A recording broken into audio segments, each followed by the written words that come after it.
Hi, my friends. Today I want to present you a new story. Enjoy watching it. My name is Lucas, and my story begins with a fresh start at Phoenix Tech.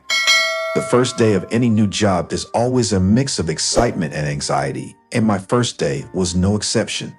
The office was a hive of activity, with employees bustling about, each absorbed in their own tasks.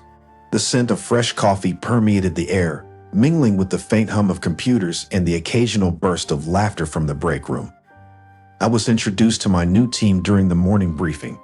Our project manager, Helen, was a no-nonsense woman in her 40s with a keen eye for detail. "This is Lucas," she announced to the team. "He'll be working with us on the new software rollout. Make him feel welcome." Among the team members, one person stood out, Layla. She had an aura of quiet confidence and her eyes sparkled with intelligence. As we shook hands, I couldn't help but notice the warmth in her smile. "Welcome aboard, Lucas," she said. "Looking forward to working with you." There was something about her presence that was both calming and intriguing. As the weeks passed, Layla and I often found ourselves working late, troubleshooting code and brainstorming solutions. Our professional rapport quickly blossomed into a comfortable friendship. She was insightful and always willing to lend a hand, making the grueling hours more bearable. We discovered shared interests, from a love for classic literature to a passion for hiking. One Friday afternoon, as we were wrapping up for the weekend, my phone buzzed with an incoming call. It was Oliver, my best friend from college. "Lucas, I got a proposition for you," he said, his voice brimming with excitement. "I have 2 extra tickets to the new amusement park. How about a double date? I've been seeing someone, and I think it'd be fun." I glanced at my then-girlfriend, Emily, who was engrossed in her phone. We had been drifting apart lately, and I thought this might be a good opportunity to reconnect. "Sure, sounds great," I replied, trying to match his enthusiasm. Little did I know, this outing would set off a chain of events that would change my life forever. The day of the double date arrived, and the amusement park was a cacophony of laughter, music, and the thrilling screams of riders on roller coasters. As I parked the car, a mix of excitement and apprehension washed over me. Emily seemed distant, her expression blank as she scrolled through her phone. I hoped the day's fun would bridge the growing gap between us. We walked towards the entrance, and I spotted Oliver waving enthusiastically. Beside him stood Layla, her smile broadening as our eyes met. "Layla?" I exclaimed in surprise. "What a small world." Oliver looked between us, puzzled but amused. "You two know each other?" he asked. Layla laughed, her eyes twinkling with amusement. "Yes, we work together at Phoenix Tech." "Small world indeed," she said, glancing at me with a knowing smile. Emily looked up from her phone, her interest piqued. "Well, this should be interesting," she muttered under her breath. The day unfolded with a mix of laughter, adrenaline, and moments of unexpected connection. We screamed our lungs out on the roller coasters, shared cotton candy, and competed fiercely in carnival games. Layla and I won a giant teddy bear at the ring toss, much to Emily's dismay. Throughout the day, I noticed a growing tension between Emily and me, contrasting sharply with the effortless camaraderie between Oliver and Layla. As the sun began to set, casting a golden glow over the park, we decided to take a ride on the Ferris wheel. The view from the top was breathtaking, the city lights twinkling like stars beneath us. It was during this serene moment that Oliver dropped the bombshell. "We have some news to share," he said, his arm wrapped around Layla. "We're getting married." Cheers and congratulations erupted, but I couldn't ignore the pain of something unidentifiable in my chest. Emily's expression hardened, and I knew we'd be having a serious conversation later. As we descended from the Ferris wheel, Emily pulled me aside. "Lucas, we need to talk," she said, her voice devoid of emotion. We found a quiet bench away from the crowds. "What's wrong?" I asked, though I already had an inkling. Emily sighed, her eyes avoiding mine.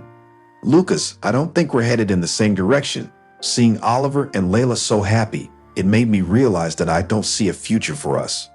Her words hit me like a punch to the gut. I tried to argue, to convince her otherwise, but deep down, I knew she was right. Our relationship had been on life support for months. We had drifted apart, our paths diverging irreparably. The ride home was a silent, tense affair, the reality of our impending breakup hanging heavily in the air. A few days later, Emily and I officially ended things. It was a mutual decision, but it left me feeling hollow and lost. At work, Layla noticed my subdued demeanor. "Everything okay?" she asked one afternoon as we were reviewing some code. I hesitated, then decided to confide in her. "Emily and I broke up," I said, my voice barely above a whisper. Layla's eyes softened with sympathy. "I'm sorry, Lucas. Breakups are never easy," she said gently. "If you need someone to talk to, I'm here." Her kindness was a balm to my wounded heart, and I found myself leaning on her more than I realized. Oliver and Layla's wedding was a beautiful affair, filled with love and joy. I stood by Oliver's side as his best man, masking my inner turmoil with a smile. The ceremony was held in a charming garden, the air filled with the scent of blooming flowers and the soft strains of a string quartet. Layla looked radiant in her wedding dress, and Oliver's eyes sparkled with happiness. During the reception, I found a quiet corner to gather my thoughts. Layla approached, her smile warm and genuine. "How are you holding up?" she asked, her eyes searching mine. "I'm fine," I lied, though my heart ached. "It's just a lot to take in." Layla reached out and squeezed my hand. "You're a good friend, Lucas. Thank you for being here for us," she said softly. Her touch was comforting, and for a moment, I allowed myself to bask in the warmth of her presence. As the evening wore on, I watched Oliver and Layla dance under the twinkling lights, their love for each other evident in every glance and touch. Despite my own heartache, I was genuinely happy for them. They deserved every bit of the joy they had found in each other. Little did I know, this was just the beginning of a journey that would lead me through unexpected twists and turns, bringing me closer to Layla in ways I could never have imagined. Life has a way of blindsiding you when you least expect it. The first Monday after New Year's was an unremarkable day at the office. The air was crisp with winter's chill, and the hum of post-holiday chatter filled the hallways. I was at my desk, engrossed in a client proposal, when my phone buzzed with an incoming call. Seeing an unknown number, I hesitated before answering. "Lucas, it's Mike," said the voice on the other end, strained and unfamiliar. Mike was an old high school friend, someone I hadn't spoken to in years. "I'm sorry to call you at work, but I've got some bad news. It's Oliver. He's been in an accident." My heart sank, and a cold dread settled over me. "What happened?" I asked, my voice barely a whisper. "There was a car crash last night. Oliver was in the passenger seat, and an oncoming car veered into their lane. He didn't make it, Lucas. He passed away early this morning." The world seemed to tilt on its axis, and I gripped the edge of my desk to steady myself. "No, that can't be," I stammered, the words hollow and meaningless. "Oliver, my best friend, the guy who could light up a room with his smile, was gone." The next few days passed in a blur. I attended Oliver's funeral, a somber affair held at a small chapel. The sky was overcast, mirroring the grief that hung heavy in the air.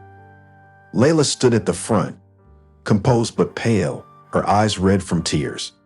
During the service, she broke down, her sobs echoing through the chapel. I couldn't bear to see her like that, so I covered my face with a handkerchief, my own tears flowing freely. After the funeral, Layla took a month off work to grieve. When she finally returned, she was a shadow of her former self, having lost weight, and her once sparkling eyes now dull and lifeless. She approached my desk one morning, forcing a smile.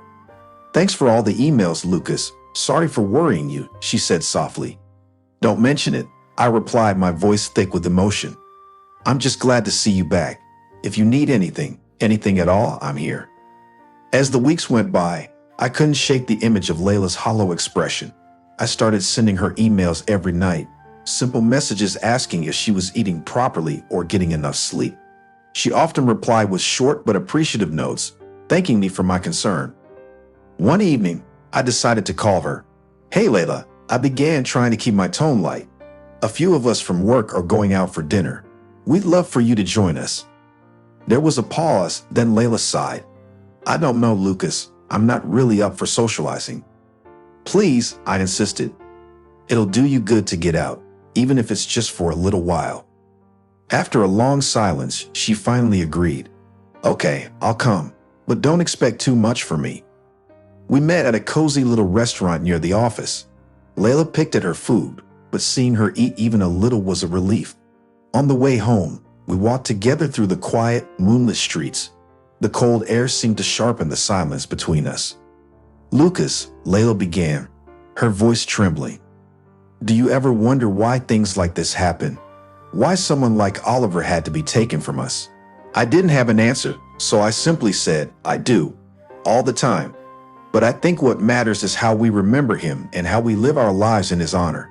Tears welled up in her eyes and she started to cry. I offered her my handkerchief and rubbed her back, feeling helpless but wanting to offer some comfort. I'm really alone now, she whispered. All that's left of Oliver is his portrait. I walked her all the way to her house that night. Inside, the walls were adorned with photos of happier times, and a candle flickered gently beside Oliver's framed picture. The sight of it brought fresh tears to my eyes. I'm sorry, Layla, I said, my voice breaking. I wish there was more I could do.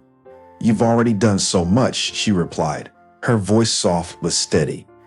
Just knowing someone cares makes a difference. The days turned into weeks, and our routine of walking home together became a comforting ritual. Layla slowly began to heal, though the pain never fully left her eyes. She threw herself into work, perhaps to distract from the emptiness at home. One night, as we walked home after dinner with some colleagues, Layla stopped abruptly. Lucas, why do you always walk me home? She asked, a curious tilt to her head. I smiled gently. I don't want you to be in danger. If something happened to you, Oliver would be furious with me. She chuckled softly, then looked at me with a mixture of gratitude and something else I couldn't quite place. Thank you, Lucas, for everything. As we reached her door, she hesitated. Would you mind coming in for a minute? The light bulbs in my foyer and dressing room have gone out, and I can't reach them. Of course, I replied, trying to keep my tone casual despite the sudden flutter in my chest. Inside, I replaced the light bulbs while Layla washed, a faint smile playing on her lips. Thank you so much, she said, her voice warm. It's surprising how much you need a tall person sometimes. I laughed. Good thing I'm here then, otherwise, you'd be in the dark. Layla's laughter was a sound I hadn't heard in a while, and it filled the room with a much-needed lightness. As I stepped down from the stool, our fingers brushed, and for a moment, the air between us seemed to crackle with an unspoken connection. Why are you so kind, Lucas? She asked softly, her eyes searching mine. I just want to make sure you're okay, I replied, my heart racing. You mean a lot to me. For a split second, we stood there, our eyes locked, and I felt my heart skip a beat. But then I stepped back, the memory of Oliver's smile flashing through my mind. I should go, I said, my voice strained. See you at work tomorrow. Good night, Lucas, Layla replied, her voice tinged with an emotion I couldn't quite identify. The next day at the office, we acted as if nothing had happened, but every time our eyes met, it felt like a silent conversation was taking place, one that neither of us was ready to voice. As the months passed, the bond between us grew stronger. Our shared grief became a foundation for a deep and unspoken connection. Each night as I walked her home, I felt a growing protectiveness towards her, a desire to shield her from any more pain. Then one evening, after a particularly grueling day at work, Layla turned to me as we reached her door. Lucas, I have to ask you something, she said, her voice trembling slightly. Do you think it's possible to find happiness again after such a loss? I looked into her eyes, seeing the vulnerability and hope mingling there. Yes, Layla, I said softly. I believe it is. And I think Oliver would want you to find that happiness. A tear slipped down her cheek, and she smiled faintly. Thank you, Lucas. You always know the right thing to say. As I walked away that night, I couldn't help but wonder if perhaps, in the midst of our shared sorrow, something new and beautiful was beginning to take root. Time is a strange healer. It can dull the sharp edges of grief, though the scars remain. As the months drifted by, Layla and I settled into a comforting routine. Our late-night walks home became a quiet sanctuary where words weren't always necessary. Our bond deepened, rooted in shared memories of Oliver and a mutual respect that grew day by day. One crisp autumn evening, We found ourselves at a small, bustling cafe near the office. The air was filled with the rich aroma of coffee and the soft murmur of conversation. Layla stirred her cappuccino absent-mindedly, lost in thought. We sat in companionable silence for a while, sipping our drinks. Then Layla sighed and leaned back in her chair. You know, I've been thinking about getting out of the house more, maybe volunteering somewhere. I think it's time I start doing something positive. That sounds like a great idea, I said, feeling a surge of admiration for her. Anything in particular you're interested in? Actually, there's a youth center nearby that needs volunteers. They work with underprivileged kids, helping them with schoolwork and organizing activities. Oliver always said we should give back to the community more, and I think he'd be happy knowing I'm doing this. That's wonderful, Layla, and I'm sure the kids will love you. She smiled, a genuine smile that lit up her face. Thanks, Lucas. It feels good to be doing something meaningful. As we left the cafe that night, I felt a renewed sense of hope. Layla was beginning to heal, and her strength inspired me. The following weeks saw Layla flourish in her new role at the youth center. She would often share stories of her experiences, her eyes lighting up as she talked about the kids she was helping. Our walks home became filled with laughter and warmth, a stark contrast to the somber silences that had once dominated them. One evening, as we strolled through a quiet park, Layla stopped suddenly. Lucas, I want to show you something, she said, her voice filled with excitement. What is it? I asked, curious. Come on, she replied, grabbing my hand and pulling me towards a small, secluded garden. We entered the garden, and I was taken aback by its beauty. Flowers of every color bloomed in neat rows, their sweet fragrance filling the air. In the center stood a small, ornate bench. This is where Oliver proposed to me, Layla said softly, her eyes shining with memories. I haven't been here since he died, but I wanted to come back. With you. I felt a lump in my throat as I looked at her. Layla, this is beautiful. Thank you for sharing it with me. She smiled a little sadly, and we sat on the bench together, the night enveloping us in its quiet embrace. One evening, after a particularly fun dinner with colleagues, we found ourselves alone in her apartment. The others had left, and the warmth of the evening lingered. Layla poured us each a glass of wine, and we settled onto her couch, the soft glow of the fireplace casting flickering shadows on the walls. Lucas, can I ask you something? Layla began, her tone hesitant. Of course, I replied, curious. Why do you always go out of your way for me? I mean, I know we're friends, but sometimes it feels like more. I looked into her eyes, seeing the vulnerability there. It was time to be honest, both with her and myself. Layla, you're important to me, more than I realized at first. I care about you deeply, and I want to make sure you're okay. I guess I've been falling for you. There, I said it. The words hung in the air, heavy and charged with meaning. Layla's eyes widened slightly, and she took a deep breath. Lucas, I've been feeling the same way, but I didn't know if it was right to say anything. With Oliver, I know, I interrupted gently, and I don't want to rush you or make you feel uncomfortable, but I had to tell you how I feel. She smiled, a tear slipping down her cheek. Thank you for being honest, and for always being there for me. The weeks that followed were a delicate dance of emotions.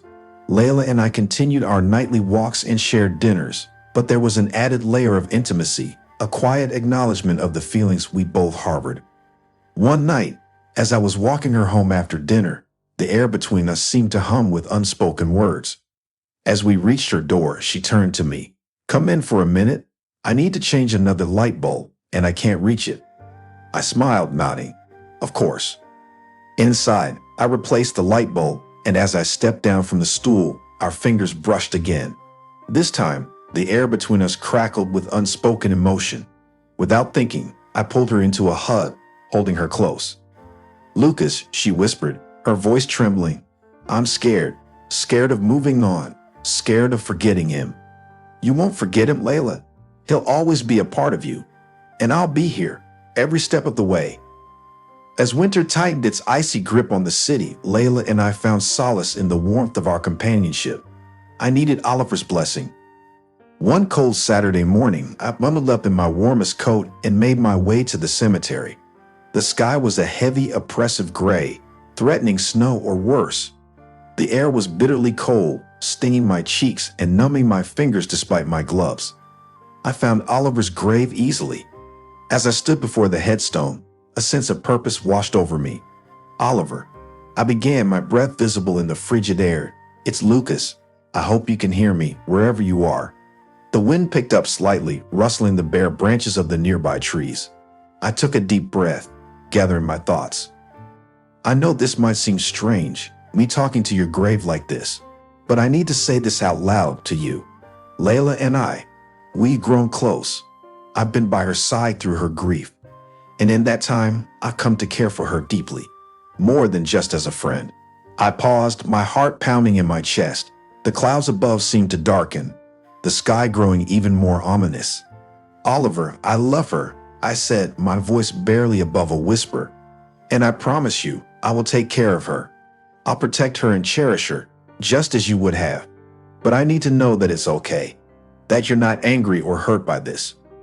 As I finished speaking, the wind suddenly died down, leaving an eerie silence in its wake.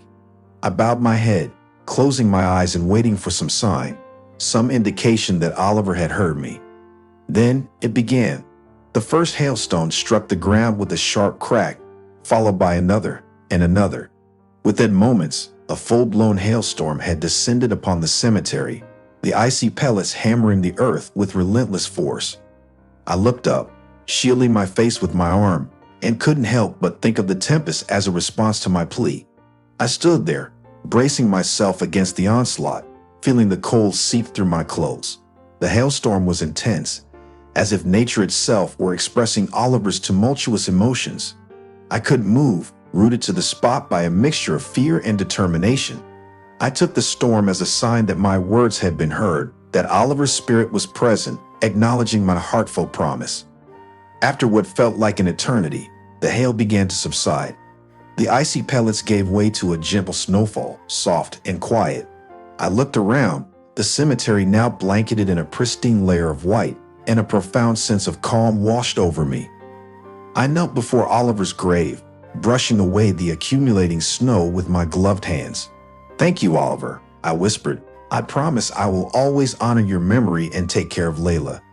With one final, deep breath, I stood up, feeling a renewed sense of purpose. That evening, I met Layla at our usual spot, a cozy little cafe that had become our haven. She was waiting for me, her cheeks rosy from the cold, her eyes bright with curiosity.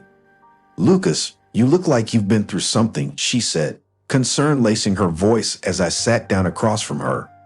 "I have," I replied, taking her hands in mine. "I went to see Oliver today." Her eyes widened in surprise. "You did?" I nodded. I needed to talk to him, to ask for his blessing. Tears filled her eyes, and she squeezed my hands tightly. "What did you say?" "I told him how much I love you, and that I want to take care of you, and I promised to honor his memory." Then a hailstorm hit, like nothing I've ever seen before. It felt like he was there, acknowledging what I said. Layla's tears spilled over, and she leaned across the table, pulling me into a tight embrace. "Thank you, Lucas. That means more to me than you can imagine." I wanted to make sure it was right, for both of us, I whispered, holding her close. "And now, I feel like we have his blessing." We sat there in the warm glow of the cafe, the world outside a frozen landscape, but inside, we felt a warmth that came from knowing we were moving forward together, with Oliver's spirit guiding us.